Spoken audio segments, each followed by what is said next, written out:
This is the Umbrella Academy on TV Podcast Industries, and we're talking about the Umbrella Academy Season 3, Episode 5, Kindest Cuts. Do not lie to me. This is my brother. Tell me what you did. He was just messing around, and it was fine. Until the gun went off. And you were gonna dissolve the body? I didn't know what else to do, okay? You were gonna hate me, and then I'd have to go to prison, join a gang for protection, and end up in the hole. Hey. I don't hate you. I just can't believe it, okay?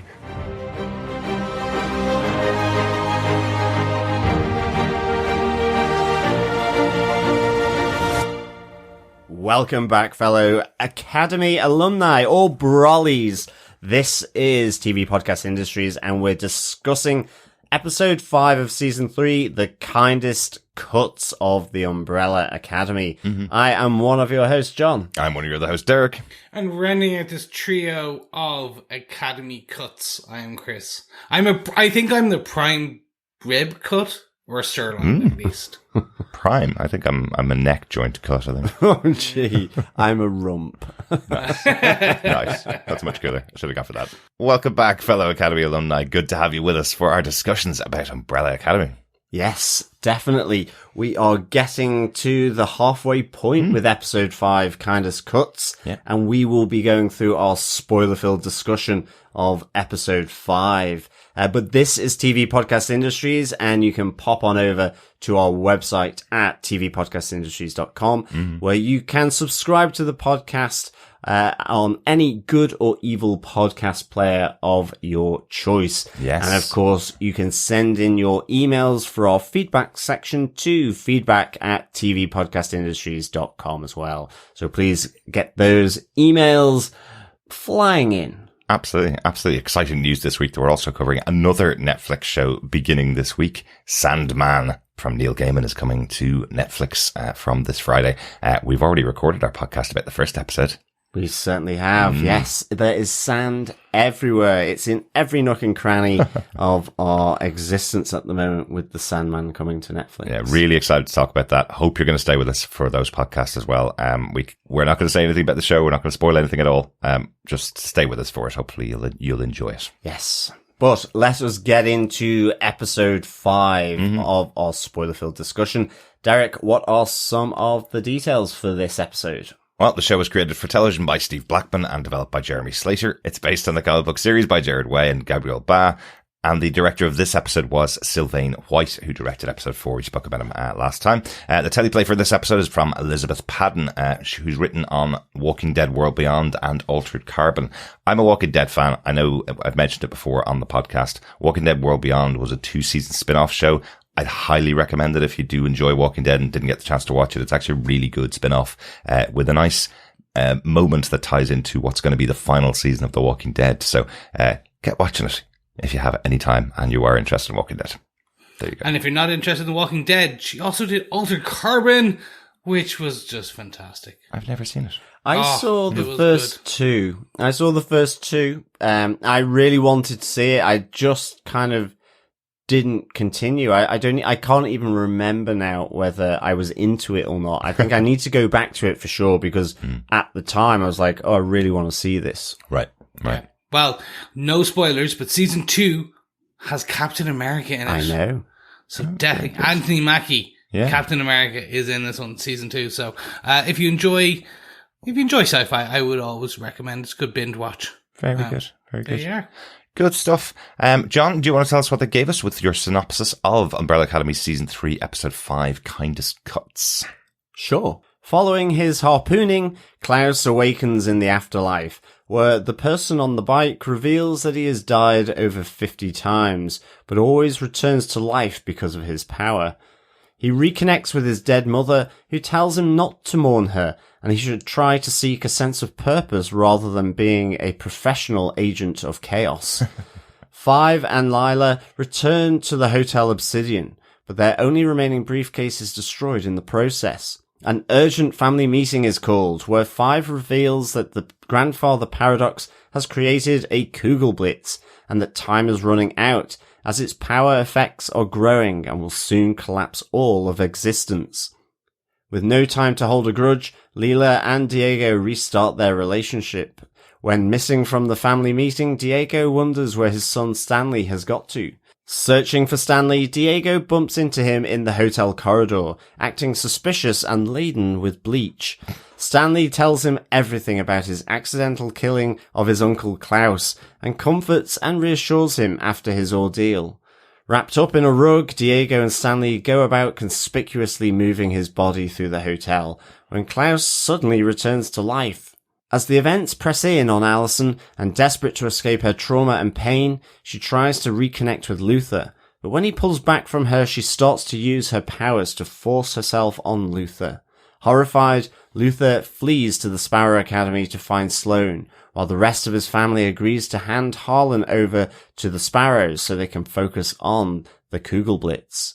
But Victor feels guilty about the trauma his powers have caused Harlan, and while trying to sneak him out of the hotel, enlists Alison to help him, as he goes to the rest of the siblings to tell them that Harlan has gone. With just Klaus and Five left at the bar, Klaus recognizes Five's future tattoo as belonging to a biker gang called the Mothers of Agony, who used to sell him drugs. Armed with this information, and being his only lead, Five goes to the gang's club. In a back room off the bar, he finds an old friend, Pogo. Yay, Pogo's back. Kinda. A different level of Pogo. Yes. Very different looking Pogo as well. Definitely. Yes. Well, if you want, to be fair, if you want your monkey tough and bikered and tattooed up, because it's the only way to have your monkey. And with a ponytail as well, which seems odd. But hey, it's Umbrella Academy. It's not the oddest thing that happens in this show. Yeah, it was great though to finally, understand where Pogo was in this new timeline. So really enjoyed it. I guess we'll see more of him next episode, I guess. A tattooing monkey. Who'd have thought it? So interesting. Good stuff. But let us get into our big moments for episode 5. Let's kick us off here with Derek. What's your big moment? I want to talk about... shocked by saying that.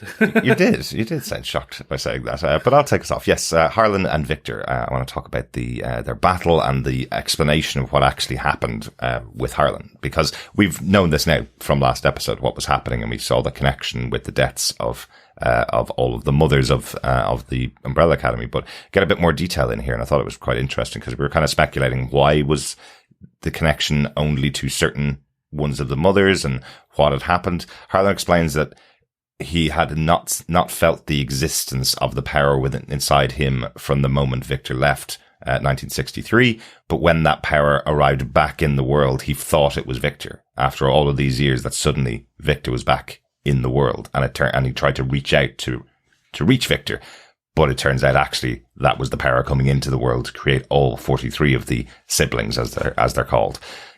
And he has a reaction to that, which pushes back and kills 17 of the potential mothers, effectively. Yeah, the mothers can't handle that power or that connection. Yeah, and he's trying to break it, and that's what he's done. It's not specifically targeted, but it would definitely have hit Victor's mother because that's the connection that he was making, effectively. So, and most likely, I think I mentioned it before, it's not really clear here, but I mentioned it before, it's likely that he's also connecting to the other powers of the other siblings of the Umbrella Academy as well. Yeah.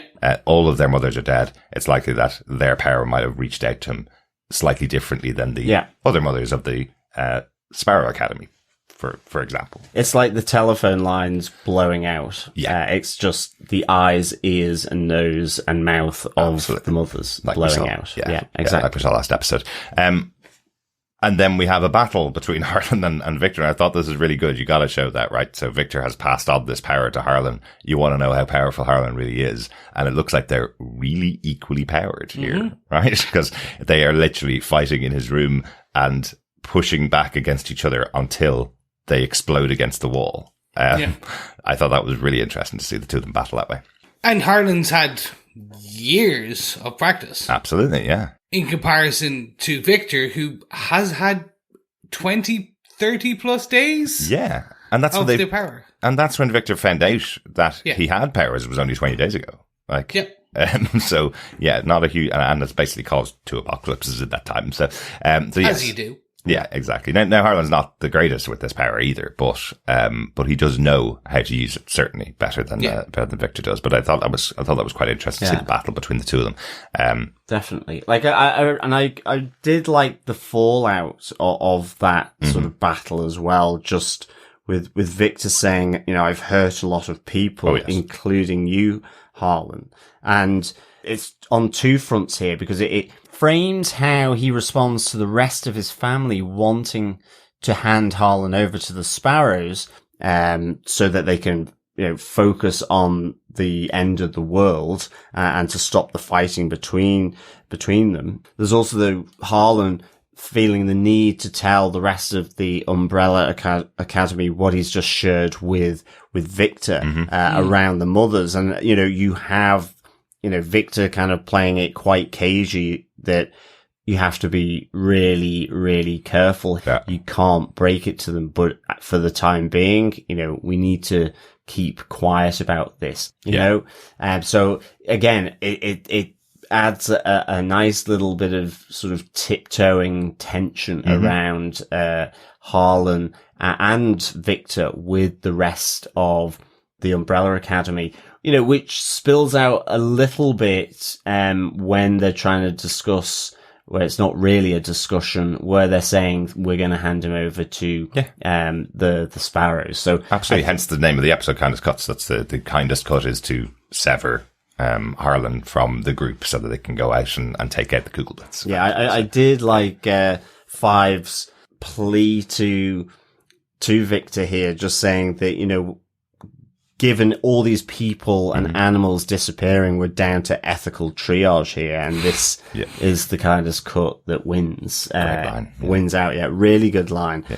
I also, just on a comedy note from this, I like that Luther thinks Harlan has been beating everyone up. Oh, absolutely. Not just simply what happens in the hotel room between Victor and Harlan, but he thinks that both Allison and Diego's scars from the bar brawl are down to Harlan as well. And he's like, yeah, we need to get rid of this guy. Absolutely. It's not purely on a false premise. Yeah, absolutely. Once again, that is Luther, the leader of the team, who knows absolutely nothing about what's really going on. I really like that. But yeah, that was my point. I just wanted to talk about that kind of battle between the two of them, and the fact that that Victor's now taken Harlan out of the building, so off to escape. So, yep. Chris, do you want to give us your big moment from the episode, one that you're interested in? Yeah, for me, it's really the descent into villainy and despicableness or craziness or despair or all of the above of Allison.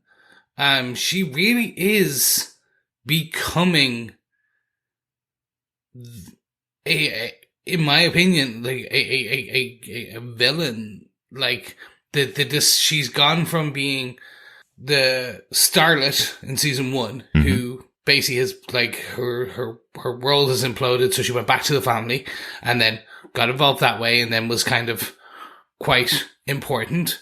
Then season 2, she played a major role, but she was there, and she's, like, again, lost her husband. She kind of had to live with the racism.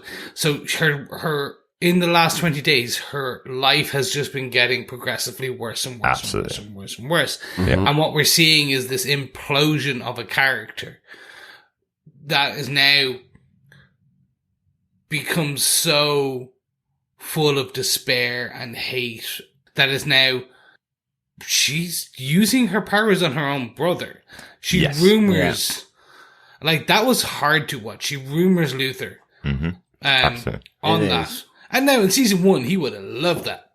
Well, yeah, it's a very different thing. Yeah, they had attempted their relationship for a number of years, or he'd made attempts at a relationship with her for a number of years, and then it didn't happen. She got married. Then got married again in another time to somebody else, not Luther. So that was most of the premise of last season. But now he's kind of walked away. She's been married twice to two completely different people when he could have been an option. both times. So, well, actually, in the time traveling, she traveled further back, so married before Luther arrived, right? That was the reason why she didn't choose him. But I love that the conversation that they're having at the beginning of it, where she's going, so are we going to save the world or not? And Luther goes, well, either we will or we won't, and everybody's dead, so it doesn't really matter.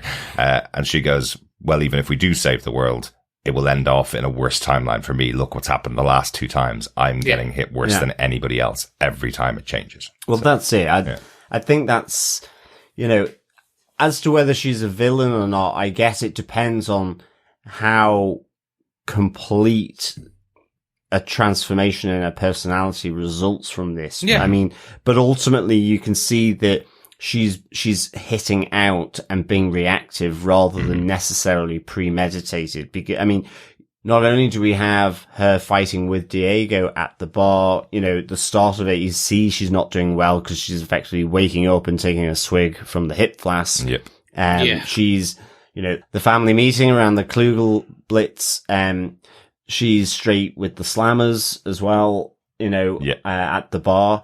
And I do like, I think to your point where she says the new timeline will be worse for me. Look how it's always just gotten worse.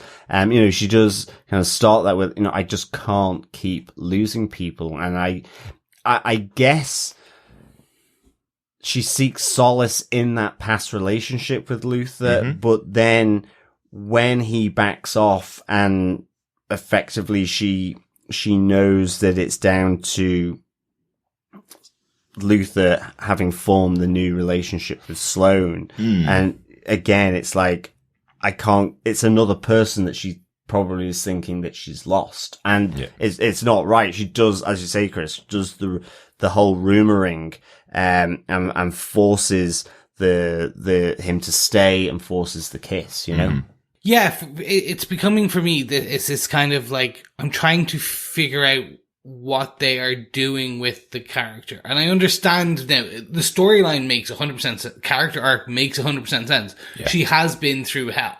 Yeah. And it's getting worse progressively. The flip to it, as you said, if in the next couple of episodes, she gets even worse, then I think they are setting up a sibling as the true villain. Like, she will do something terrible there is no coming back from. There is a potential redemptive arc to this as well, where she's getting bad. I always like the whole redemption because it kind of shows that it's the old trope that you can show that this character was a good person, did some bad stuff, but is actually doing it for the right reasons, etc. This is the questionable aspects, because then we do see her kind of, what we hope is help Victor sneak Harlan out of the hotel. And my only fear with that is we don't know where she's going. Like, is she going to hand this person off straight away to, it's like, I'll look after Harlan, and then she's just going to drive straight to the Sparrow Academy. Well, yeah. Or is she actually going to look after Harlan? And it's that ambiguity is only caused by this character being so questionable at this point. She's totally gone off the rails. A completely different character, as we've said, from the character that we've seen from the last few seasons, because she's gone through all of this trauma that she's gone through, and it is interesting that potentially Allison could be the villain of the season, because technically the Kugelblitz isn't a villain. No. It's something that's been caused by the group arriving back to this particular time when they shouldn't exist here. Harlan isn't the villain because he didn't do anything on purpose. The Sparrow Academy aren't the villains. They just happen to exist in this timeline. No villainy there as such. So there isn't actually a villain of the season. It is just Allison is the potential to be a villain because she's now using her powers for effectively raping Luther.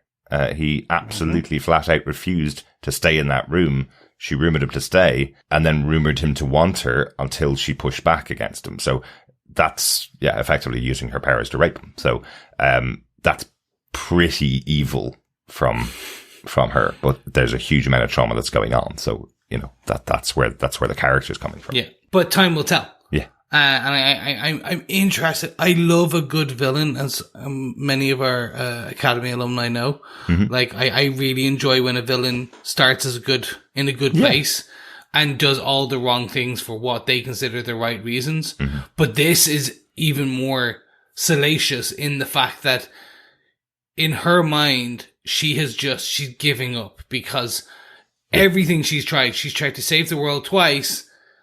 And at every step of the way, and she has saved the world twice, and at every step of the way, she loses something so important to her. She's lost her daughter, she's lost her husband, and there's like, how many kicks can a person get? Well, exactly, and going all the way throughout the season, it's been very much her response to anybody saying anything about the Kugelblitz or about what's going on with people disappearing. You can hear her go, "No, not again," is more of her response. Everybody else is kind of interested or wants to know how to figure it out. She's just going, "No, I can't be involved in this again," you know? Yeah. So, understand the frustration and, that she's going through. Yeah. But John, that is my moment. What is your moment?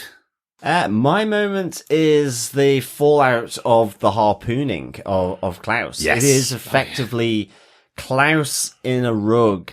I have to say, all this lead up was spectacular. Mm-hmm. I just really loved the moment that, in wondering where his son is, Diego goes on a search for Stanley, to only find him not wandering the corridors, but sort of shifting around the corridors, laden with all the chemicals that can dissolve a body. And Stan, he's suspicious. He knows he's doing something that's suspicious. And Stanley's response is, "You always told me to clean up my own messes." So I loved that moment. Oh, so good. I loved the moment where effectively Stanley has to tell someone, it was a pure accident. Like any kid, they would mess with the gun looking item, and unfortunately triggers it. It is an accident. It's an accident, but any kid playing with a loaded weapon is not a good thing. It's still an accident, I get it. But kids should know not to play with the weapon, especially if they don't know whether it's loaded or not. But he was with his Uncle Klaus. He wasn't really sort of mentoring him and looking, making sure he was okay and not touching the loaded weapon like possibly he should have been doing. But so I will come to Stanley's defense here. And I really like the moment as well with just, Diego's kind of like, "What have you done?" But ultimately comforts him. It is his son. Puts his arms around him and kind of, right, well, let's clean up the body, move it. But I loved then this physical comedy moment of Klaus wrapped up in the white rug, with blood stains on it. Yeah. His big mop of hair sort of flopping around all over the place. Yep. Diego trying to kind of sort of carry him, then sort of hold him up in the lift as he's looking to sort of go down to the floor, meeting the guy at the hotel reception. Yes. He's like, "What are you doing?" It's like, it's a game. We're playing a game called Man in a Rug. Yeah. Well, I hope you win. Exactly. and then the whole other side, I guess, of Klaus's power being made evident, at least to Diego and his family, that he is in fact immortal. The power that he's had to see the dead, he can also regenerate from his death and is immortal. So at the start, we see kid, teen, adult Klaus effectively either dying in a stupid way, like falling off the top of a skyscraper at a party, or being tested on by Reggie as a young kid. And we'd seen that scene before. We'd seen that scene of him being surrounded by ghosts in the mausoleum on the property of the Umbrella Academy. We saw that back in season 2, but never knew that after that he died, and that this was the test that Reginald was putting him through. Yeah, exactly. So I loved all this, you know, a little bit more insight into Klaus. Oh, finally. And we've never known his power as well. And, guys, do you think it's a bit of a nod to Misfits that he has the same power as his character on Misfits? Well, yeah, that's true. Absolutely. Why not? Who was immortal? Think about that. Yeah. I think it's a nice, because it is from the comic books. Well, there you go. Then it's not a nod to Misfits at all. No, but it's a nice coincidence. It's a nice coincidence. I think that's the kind of like, oh, that's pretty cool. Yeah. Because it does make sense. Like, you become he speaks to the dead, therefore, kind of he's the king of the dead. Well, yeah. But it is a really interesting power, isn't it? Like, everybody else has a power that you could possibly come across, but Klaus couldn't come across his power until he died, right? So it's one of those ones that he could have lived to be 90 years old having a normal life and, not died until then, and then suddenly realized at 90, oh, wait a minute, I have the power to come back from the dead. Yeah. But because it's Klaus, and because his dad was testing on him, or Reggie was testing on him, he learned pretty early, but he never remembered it effectively. So he's died 56 times, and I absolutely love his description of it, where he says, I just thought I was one of those fun cartoon characters. Yeah. Hit over the head with a mallet and just wakes back up and has some more comic adventures, you know? But no, you're actually someone that has died 56 times already in your 30 odd years of life. I think as well, what I really liked about this episode as well, in terms of how it was bookended to some extent with Klaus, with at the start where he's having his conversation with his mother, and she's asking him that, you know, he needs to seek a purpose, you know, that he is, you know, chaos is exhausting. You know, Klaus's retort is, well, I'm a professional at it. You know, I know what I'm doing. But I love the fact that, whether it's the purpose he's seeking, I don't know. But I love the fact that at the end of, you know, towards the end of this episode, it's Klaus with Five at the bar who identifies at least part of the tattoo that number 5 has taken from himself, because it's the Mothers of Agony, this biker gang, and effectively they used to sell him drugs. So, you know, his chaotic, wild lifestyle could be the key to saving the world, ultimately. Yeah. That his party, sort of wander through life, the stagger and the falling, it might be the key, and at least the only lead at the moment for number 5 to look about saving the entire world. Exactly. And remember, he did also lead them to the hotel as well. If it wasn't for his extraordinary lifestyle, they may not have found this place to live for the last couple of days as well. So yeah, exactly. So he is really useful, but I love that the whole purpose for Klaus is that he kind of falls through life and happens to be useful. Yeah, exactly. Yeah. You mentioned Diego and Stanley. I just want to say the line delivery from David Castaneda, when he realizes why his son has bleach in his hand, where he's going, you were going to dissolve the body. I absolutely love his line delivery, where he's just realized how far this kid was going to go. If he hadn't happened to walk up to him at that particular moment, he could have dissolved a body, basically. Yeah. Absolutely love that. Really good. And one other note, which I really like, do you know who's playing the mother of Robert Sheen's character, Klaus, here? Go on. I don't, actually. It's Tom Hopper's wife. Tom Hopper plays Luther in the show. Oh, wow. Hey. Interesting. Yeah. That's really interesting. That's a bit of nepotism. Yeah, well, I guess this was all filmed during COVID, remember? So they probably did have their families around.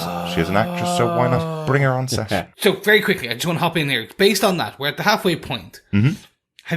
We have previously discussed some other shows that we've covered where it's very evident COVID was filmed. This was filmed during COVID, and there's aspects there. Yes, Star Trek Picard.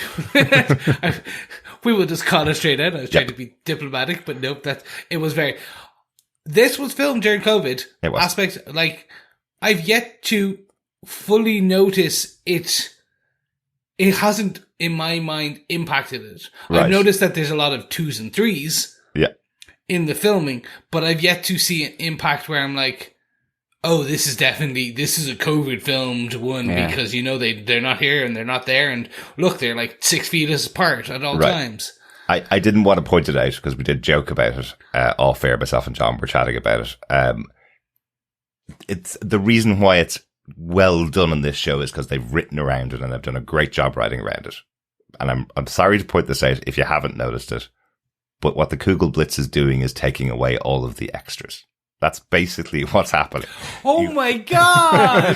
So That's myself and John were amazing. joking about it. So effectively, on set of this show, you would generally have 20 or 30 people walking around in the background, and what the Kugelblitz is doing is taking them all away, so they only have to have the main cast on set, right? I'm sorry if that spoils anything for anybody for the rest of the season, but now that you've noticed it, you'll probably notice it even more. Oh my God, that's fantastic.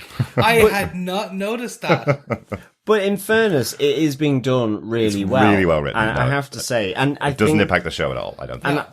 I think because the dialogue is, just so witty and sharp that those conversations between 2 or 3 people come to life and sort of take on sort of a momentum of their own. Because, like you were saying about Diego's reaction to Stanley, I love the fact that at the end of it, Diego says, you're grounded until the end of the world to him. And despite... Which might be 2 days away. Which might be 2 days away, exactly. Yeah. And despite, there's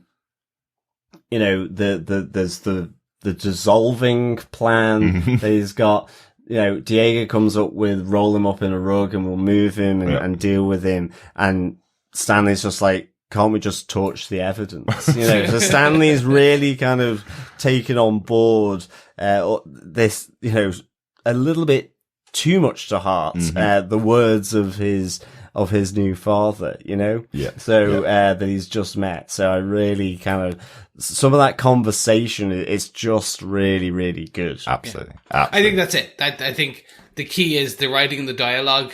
I have not noticed. Yeah. And I didn't even cop. And then you said it, I'm like, oh yeah, makes sense. Exactly. But, I suppose that's the key. That's the aspect. And it's the family dynamic as well. So they keep the family together. And I think, with Picard, that family was split up. And so exactly, you didn't get the same banter because it was only ever between 1 or 2 people in that group that had split off and not between the whole and that exchange. Yeah. So interesting. Thank you. Yeah. That's what I think anyway. That's what occurred to me after the first couple of episodes. Suddenly it was like, oh wow, we've only had one crowd scene in this season. In season 3 or season 2 back in Dallas, we had loads of crowd scenes and we're getting a lot less of them in the show. What a great idea to incorporate that into the writing. That's what you do, right? Yeah. Good stuff. So, any notes, anybody? Just quickly? Only other thing I want to mention, I think you actually already kind of mentioned. The only other thing in my notes was just, I did really enjoy the scene of the Hargreaves comparing all of their scars against each other. There's a little touch of, Diego being really proud of the scar on his neck that he got from beating up Nazis, and also being really proud of Alison's scar that she got from beating up Nazis. Yeah. There's just that really funny moment, and that's when Five and Lila suddenly return from the future to disrupt all the plans. But I really like that they're comparing scars to see who's got the best ones almost. Yeah. It's a really funny moment. And I know we've already mentioned it, but it is the fact that we do get the final shot is the glimpse of Pogo, really. And that was my note as well. Yeah, I was so happy. I thought... Unfortunately, marketing had ruined it for me. I knew Pogo was coming back. Yeah. But I was like, it was happening late, and I was like, oh, maybe it was a cutscene or something like. And then just seeing it here, and I was like, oh, and it was like, this was the one I was like, I wanted to just binge into the next just to see Pogo. Because we haven't seen Pogo since he was a baby in the last season. Absolutely. Exactly. Well, let us do that after this episode. There was one other mention that the Sparrows want to merge the families. Yes. Well, basically because there's only 3 of them left. So they really don't have enough people to stop the end of the world without merging with the Umbrella Academy. But I just thought it was interesting that that's their plan, is Ben and Faye and Christopher. We don't really know exactly what he's saying, but they're going to merge the families back together. So I just thought it was a an interesting one to watch. Yeah, Just absolutely. what's different. We never know what Chris is saying, really. That's very true, Chris. Exactly. Right. Well, with that, let us move fellow Brollies and fellow quizzes onto the Obsidian Lounge pub quiz for episode 5. Yeah, absolutely. I think it's time for a few shots and slammers in the empty Obsidian Lounge. John, what's the 5th question in our Obsidian Lounge pub quiz? What food does Klaus and his mother share on the beach while Klaus is dead? It's an interesting one because I had no idea what this was at all. I'd never heard of it. So, so it'll probably be one of those things that stands out when you watch the episode. Definitely. John, do you want to give it one more time? Sure. What food does Klaus and his mother share on the beach while Klaus is dead? Fellow quizzers, that is the question. The answer is yet to be revealed, but please send in your answers to feedback at tvpodcastindustries.com and you will be in with a chance for some Umbrella Academy goodies. Excellent. You almost read the answer out there, didn't you? I did. It's in our notes, fellow Academy alumni. We do have the answer right here in front of us, and John almost read it out for you. So go back and listen. Derek might not edit out the blip. That was it. So, with the quiz done, a few shots next, let us get into some feedback. Messages from the future. Yes. So first up, we have an email from Coffee and Vodka who had this to say. Greetings, fellow rumor-raped defenders. Oof. Coffee and Vodka coming straight in there with these. Absolutely. Wow. I think this is where I see my bust up, at least for commenting. The team seems to be beginning to focus more on the existence-ending issue, but between all the ongoing personal problems and diverseness, it's quite the winding road getting there. Although I'll continue to watch for the excellent writing, dialogue, acting, cinematography, and all else.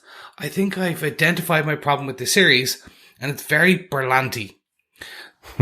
And for those who don't know what he means, the Greg Berlanti from the CW. Coffee Vodka goes on to say, the season begins with a problem created in the season before with a team, once finally together in a purpose, suddenly at odds all over again. They then, as the show progresses, slowly overcome their differences to win the day. But in the winning, cause a problem for the next season. What separates this from watching The Flash is the wonderful writing and the presence of character development. But as for the scenario evolving in any way, I find myself looking at the producer credits more and more. Nonetheless, it was great to see Pogo again and Tattooed to boot. The hypocritical irony being the Doom Patrol, which does have a Berlanti producer tag, pretty much runs along the same lines and is one of my favourite series. Wherever you go, there you are. 3.5 Pogo Cancer sticks out of 5. Peace and take care, Coffee and Vodka. Thanks, Coffee and Vodka. I kind of get it. I suppose it's a bit of flavour. So with Derek and I have discussed, I think, on there, but I'm not quite sure, our problems with The Flash. Essentially, absolutely. Yeah, essentially it's like 24 episodes a season and they stretch. This is a tight 10. I do see what you mean, but I think this part of this is more the writing, the production, the character dynamics. I find more, but again, they very much each own. Doom Patrol is a different version, a different story, and Doom Patrol is again, it's different. It's peanut butter and jelly. Quite different, but also quite similar when you smash them together, kind of, in a sandwich. I have never eaten peanut butter and jelly still. Me I think neither. I've mentioned that about 3 or 4 butter. years. I love peanut butter. Absolutely love peanut butter. And absolutely love jam. But I've never put the two together. I mentioned that. Never. I mentioned that back when we were doing Gotham 7 years ago and still haven't done it. I will eventually. Someday I will get them. Never. But no, interesting thoughts from your Coffee and Vodka on this. To call out, I already know that Coffee and Vodka has sent in some feedback towards the end of the season, but I think the point that he's making really is commenting on every single episode doesn't feel like there's enough progression in the storyline to comment on. And I totally agree with you, Chris. Arrow, Flash, all of those shows, they run out of steam. There's times when you're like, 10, 15 episodes into the show, and they're still talking about the same issue they had in episode 1, and you're going, what progression have they done on this entire season? Yeah. So totally understand that. I wonder as well whether, because the dialogue and the writing is really good on Umbrella Academy, that you are expecting more in terms of then the overarching aspects. Yeah, maybe. But for me, things like Arrow and The Flash, at least the initial 2 or 3 seasons, it was, oh great, this is like Star Trek when I was a kid. Right. So you just go in and watch it and you don't have to think about that. It's all fairly light touch because the writing was horrific, in that sense. And I mean, that's tongue in cheek, it wasn't that bad, but I mean, just. It's better than my writing on all the TV shows that I have. It's just, you can let it waft over you in a sense. With this, I don't want it to waft over me. It's a bit more critical in thought, but then as Coffee and Vodka has said, it's like, why haven't they done more, insert themselves on it, so thanks Coffee and Vodka for the feedback. We also got a Facebook message over on our Facebook group at facebook.com/groups/TV podcast industries. Dr. Bob Phillips says, my Alison and Luther, I told you it was wrong back in season 1. Absolutely. Yes, you did. I remember that. It's good to get the Klaus back and adds yet another layer of freaky to him. And it's lovely to see the ruthlessness of Sparrow Ben leading to the loss of his mother's eye. That's true. Yes, indeed. Yeah. That's something we didn't touch on actually in the episode. But yeah, we do have Ben trying to get some intel from inside the Kugelblitz by using his mother's eye, effectively, which ultimately gets ripped out and sucked into the black hole. Does he get anything out of that? We don't know. Did they get any readings from it that they're analysing or anything like that? I guess they have to do the data cable into her bum to find out. Maybe. Yeah. Download her. I don't know how she's plugged in, to be honest. No, I don't. I'm just assuming in terms of maybe to at least give some sort of human anatomy sort of reality that one of the other holes is going to be for the cable. Yeah. Or she up her nose, maybe. She outputs in binary. She just goes 0111000011111. That could be it, Chris. That could be it. That could be it. Yeah. But thanks so much, Dr. Bob. Yes, thank you so much, Dr. Bob. If you too want to send in thoughts, you can send it to feedback@tvpodcastindustries.com or join us on our Facebook group at facebook.com/groups/tvpodcastindustries. If you want to hear your voice on the podcast, you can record a clip of yourself on your phone and email it to us at feedback@tvpodcastindustries.com or go to our website at tvpodcastindustries.com and record up to 90 seconds of your thought about the week's episode. We'd really love to hear from you. Mm-hmm. Yes, we do. Yeah, yes, we absolutely. do. And this episode of Umbrella Academy on TV Podcast Industries is brought to you by our supporters on Patreon, including Off-White Saviour. Thank you so much, Off-White Saviour, for support. Yeah, thank you so much, Off-White Saviour. Really nice to have your support. Thanks. Mm-hmm. Yes, thank you so much, Off-White Saviour. If you want to be like Off-White Saviour, you can support us on Patreon for an ongoing monthly amount on patreon.com/tvpodcastindustries, or if you want to do a one-off donation, you can go to buymeacoffee.com/tvpi. Either way, thank you for your support, but if you can't support monetarily, you can head on over to tvpodcastindustries.com where you can click subscribe to all the places, rate us, review us, because it really does help. Don't forget to go to Spotify as well, where you can also like us, rate us, review us. That definitely helps with the discoverability. And of course, share the podcast as well, because sharing the podcast is, of course, what is it, Chris? Sharing the love. Exactly. Good stuff. Fellow Brollies, we will be back with episode 6 of this season of the Umbrella Academy, Marigolds. Yes. I guess it's a washing up episode. Oh, yeah. It might be. Gonna get me Marys on. At least a cleaning up episode. Yes, absolutely. Definitely. Thanks so much for joining us. Talk to you again next time. Yes, thank you so much. I'll speak to you again soon. Bye-bye. Yeah, thank you so much, fellow Brollies, for joining us. Remember, keep watching Keep listening and keep bleaching. Bye. Bye.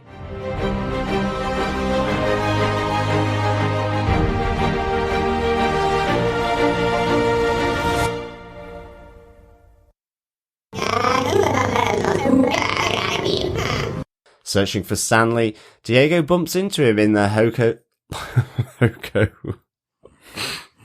At the Hoko. Hoko. Do the hokey cokey.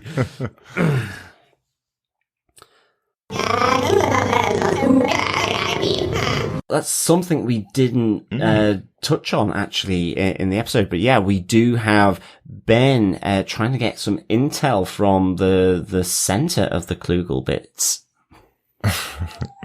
Spinkly blobs. Monkey blink. I can't.